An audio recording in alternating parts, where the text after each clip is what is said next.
Feeling good, Grandma? Oh my goodness.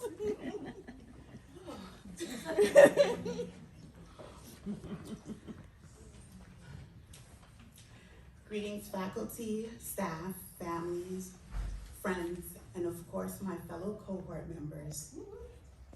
For those of you who don't know me, my name is Dr. Edith Banks. All right. A proud member of St. John Fisher, Rochelle Cohort 12. Also known as the cohort who started in COVID. The year 2020 is one that certainly goes down in history. At St. John Fisher University, there was a tiny but mighty group of scholars who had the clever idea to start their doctoral journey at the height of a global pandemic. This group is known as Cohort 12, or as we like to refer to ourselves, the Tenacious 12. We were the first cohort in the history of the university's executive leadership program to take classes in a hybrid model. You can just imagine the challenges we experienced, as most of us have been out of the classroom for well over 15 years, and our instructors also needed to learn to navigate the new technology.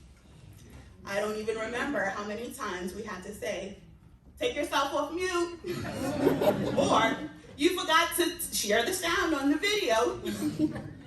But ultimately, we came together and made it work. The administration was concerned about the quality of instruction that we would receive and whether or not our cohort would be able to build a bond like those of previous years. I think we've been able to create something that is uniquely ours. We are overcomers. We were faced with challenges, but kept pushing towards the goal. Some might say we were the crazy cohort. On August 26, 2020, is a day that I will never forget. I remember being stuck in traffic crossing the George Washington Bridge and trying to make it to class on time. This was the first time we were meeting as a group, and I wanted to make a good first impression. When I walked into the building, another woman was walking in behind me, who I later learned was Tiffany, my cohort member. I remember her saying, I'm late and I wanted to make a good first impression. As we entered the room together, we looked at each other, and I remember thinking, am I making a mistake? Can I do this? We entered the room and we both realized that we weren't the only ones feeling anxious. And from that point, it helped me to relax, because I knew I wasn't the only one who was anxious. What I was feeling was something that most of us in the room were feeling.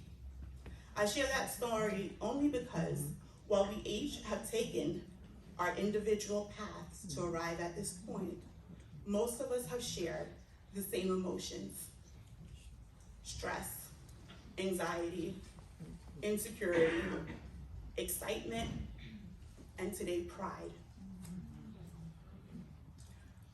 On the first night of orientation, Dr. Moffitt made a statement to the group that has been repeated by the faculty and alumni countless times. Trust the process. Oh, the process. At the time when we first heard it in Dexel 701, I think we all brushed it off, and we didn't think much of it. But when Cohort 11 came in and said the same thing to us, and guest speakers and alumni would come in and say, trust the process, it had us all wondering exactly, what is this process? I believe that the process is different for each one of us. For some, trusting the process meant working as a team to achieve the goal. For others, trusting the process was building confidence and allowing someone else to lead. When I was preparing to defend my dissertation, I thought that trusting the process was being able to receive feedback from my committee, implementing that feedback, but still maintaining the integrity of the issues I wanted to focus on. Now I realize that the process is just like life. It's fluid and always changing. The process is being able to adapt to settings. The process is trusting others. The process is leaning on others for support. Over the last 28 months, we have shared a unique journey that only we can truly understand. We have learned to navigate disputes over the air conditioning. We have also shared countless laughs through our WhatsApp group. We have complained about the process and the challenges we had with our committee. And of course, we shared an amazing week in Rochester, where Michelle was our impromptu DJ, Perone was the bartender, Charmaine was the mama bear who made her famous guacamole, and we hung out at night, partying, playing music, and playing board games, but ultimately getting to know each other. These are just some of the memories that come to mind when I think of the tenacious 12 cohort of New Rochelle. It's hard to believe that today has finally arrived, our hooding. And this moment, this is a moment that all of us have probably imagined countless times, and sometimes wondered if we would even arrive at this moment. It's important to acknowledge that we would not be here if we did not have the support of our instructors, families, friends, colleagues, and of course each other. On behalf of Cohort 12, let me take a moment to thank all who have encouraged and supported us as we navigated the process. Today may seem like the end of our doctoral journey, but it's actually a beginning. Today we are charged with the responsibility of implementing all of the lessons we learned over the last 28 months. Today our titles not only change to doctor, but they are also changed to agents for social justice. We must use our voices, our knowledge, and our privilege to continue the work of those who came before us.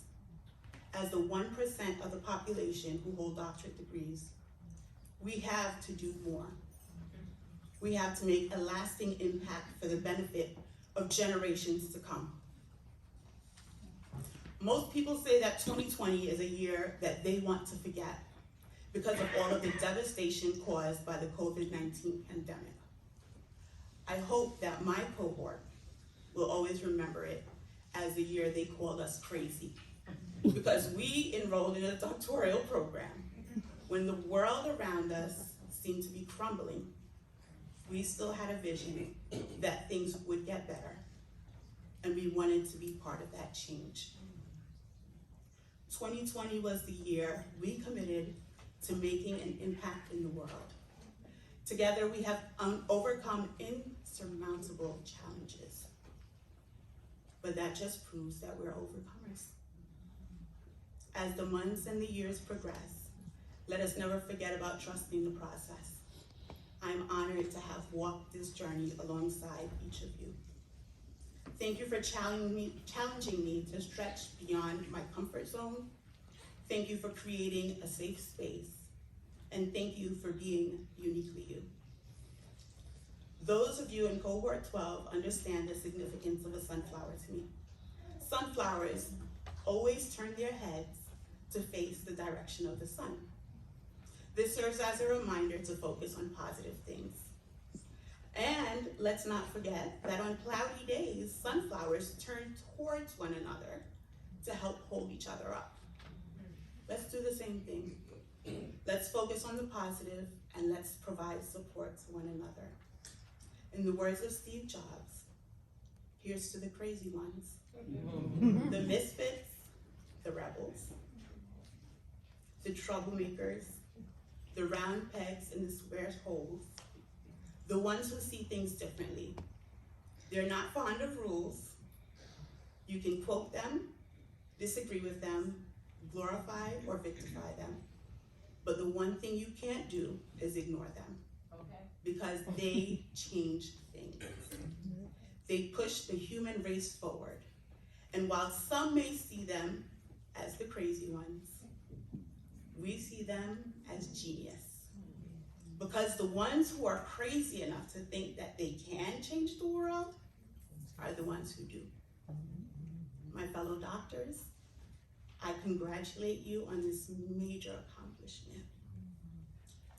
I know today, for some of you, is bittersweet, because some of us may not have all of the people who we love here. I personally am missing my dad, who's in the hospital, and I know at least 2 of my cohort members are missing their moms who have passed. But I challenge you to go forward and make the world a little better. Yeah. Congratulations. Yes.